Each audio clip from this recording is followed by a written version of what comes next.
Hey everyone, welcome back in my channel which is study with Salu. Study with Salu में आपका बहुत ही welcome है। तो आज का जो टॉपिक है ना वो काफ़ी ज़्यादा हटके है। आज मैं आपको वो बताने जा रही हूँ जो बीपीएससी 3.0 में जो भी क्वेश्चन आए थे वो किस बुक से आए थे और किस पेज से आए थे विद प्रूफ। इसके बाद मैं आपको बीपीएससी 1.0 2.0 का सारा जो क्वेश्चन है उसके साथ मैं आपको बताऊंगी कि एग्जैक्ट जो क्वेश्चन का लाइन बाय लाइन जो होता है ना कि वो क्वेश्चन कहाँ से आते हैं और कहाँ से बीपीएससी आयोग उसको लेते हैं, वो भी मुझे बुक में मिल गई है। हाँ, ये बात और है कि मैं उस टाइम उतना सीरियसली मैं पढ़ी नहीं थी, जो कि मुझे अब देखी हूँ तो मुझे मिला है, तो मुझे लगा है कि आप लोग के साथ शेयर करना चाहिए।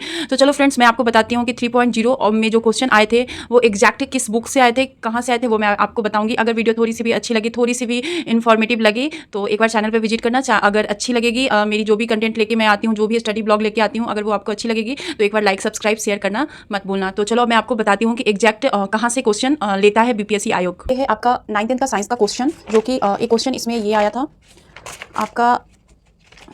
ये क्वेश्चन भी उस बुक में है, मैं आपको दिखाऊंगी। 82 1/2 लिखा हुआ था, बस इसमें पॉइंट का थोड़ा सा ये हुआ था। एक क्वेश्चन आया था आपका सुभाष चंद्र बोस को लेकर के, जिसमें बहुत ज्यादा कंफ्यूजन है। मुझे ये तो पता नहीं कि उसका एग्जैक्ट आंसर कहाँ है, लेकिन यहाँ पे लिखा है देश के बाहर स्वतंत्र भारत की अस्थायी सरकार को संगठित करने में आगे कौन बढ़ा था। तो इसका मैंने सुभाष चंद्र बोस लगाया है, बट इसका आंसर क्या होगा वो तो कल ही पता चलेगा। बट मैंने जहाँ देखा है वो मैं आपको बताती हूँ। जिस बुक में ये यहाँ पे देखो, रास बिहारी बोस जो है आजाद हिंद फौज का गठन किए थे। इसमें जो संस्थापक है उनके बारे में कहा गया है। तो आजाद हिंद फौज का रास बिहारी बोस और महेंद्र प्रताप थे, लेकिन आजाद हिंद सरकार ये जो है ना सरकार, यहाँ पे ये किए थे सुभाष चंद्र बोस ने। और क्वेश्चन में भी आजाद हिंद फौज ना देकर के क्वेश्चन में कहा था आजाद हिंद मतलब कि जो अस्थायी सरकार होता है वो कहा था। तो ये इसका मुझे लगता है कि ये होगा, बट आंसर आने पे होगा। मे भी मैं गलत भी हो सकती हूँ, इसमें कोई डाउट नहीं है। और भी बहुत सारे ऐसे क्वेश्चन है ना जो आपका ये लुसेंट का जो बुक है, इसको अगर आप लाइन बाय लाइन पढ़ लोगे ना तो आपका बहुत ज्यादा सब कुछ क्लियर होगा। जैसे कि ये देखो, एक क्वेश्चन आया था ना कि सुभाष चंद्र बोस कितनी बार ये बने थे, तो 2 बार बने थे। बहुत लोगों ने 1 बार किया है, लगा के आया था। और लेकिन मैंने यहाँ पे पढ़ा था तो मैंने 2 टाइम का किया था कि 1938 और 39 दोनों में हुए थे। यहाँ पे क्लियर लिखा हुआ है कि 1939 में ये बने थे और उससे पहले 1938 में भी ये बने थे। तो हर एक चीज ना आप अगर इस बुक का ना,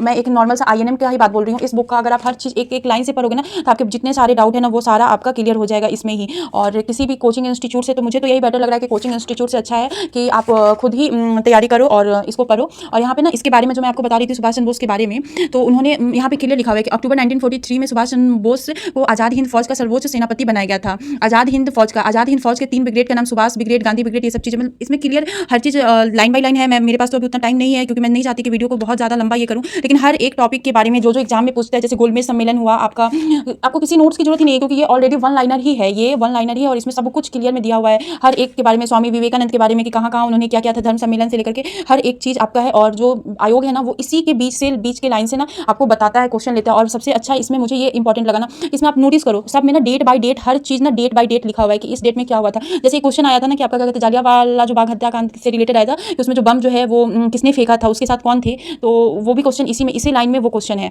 तो इसलिए बहुत के पास तो ये बुक होगा और बहुत को ये चीज़ पता नहीं होगा। जैसे अभी से कुछ टाइम पहले ना मुझे नहीं पता था जितना भी विद्रोह हुआ था कहाँ कहाँ हुआ था सब कुछ इसमें आपको दिया हुआ है। जैसे सन्यासी विद्रोह कहाँ हुआ था, बिहार बंगाल में हुआ था, इसका इस भी दिया हुआ है। फकीरा विद्रोह, पहाड़िया चुआरो विद्रोह, जितने सारे विद्रोह है ना मुझे लगता है कि 1 से लेकर 30 विद्रोह है, जिसमें सारा रामोशी विद्रोह बहुत ज़्यादा मतलब इंपॉर्टेंट है एग्जाम के पॉइंट से। तो ये सारा कुछ इसमें दिया हुआ है। तो मैं तो यही प्रेफर करूँगी कि आप एक ये लो। ऐसा नहीं है कि ये मैं एक स्पेसिफिक INM का सब्जेक्ट ली हूँ, आप इसमें देख सकते हो सारा जितना भी है ना चैप्टर, जितना भी सब्जेक्ट है, और चैप्टर में टॉपिक बाय टॉपिक ना सब कुछ क्लियर पढ़ाया गया है, सब कुछ क्लियर। जैसे कि भूगोल के बारे में तो पूरा अर्थ के बारे में पढ़ाया गया है, फिर इंडिया का जो भूगोल है उसके बारे में पूरी जानकारी दी हुई है। जैसे कि मैं आपको 132 पेज है ना, 132 पेज पे मैं आपको एक चीज़ लेके चलती हूँ। चलो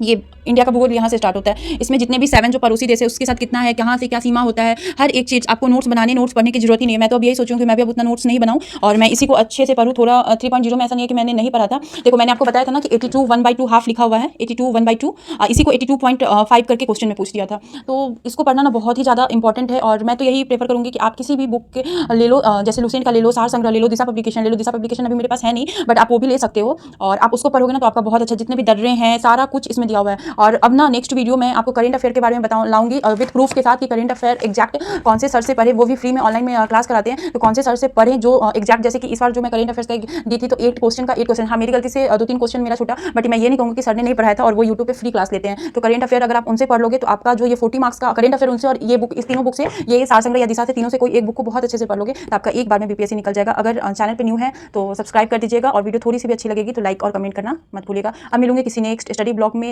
एक नई एनर्जी, एक नई पॉजिटिविटी के साथ। तब तक के लिए tata, bye bye, love you all, take care.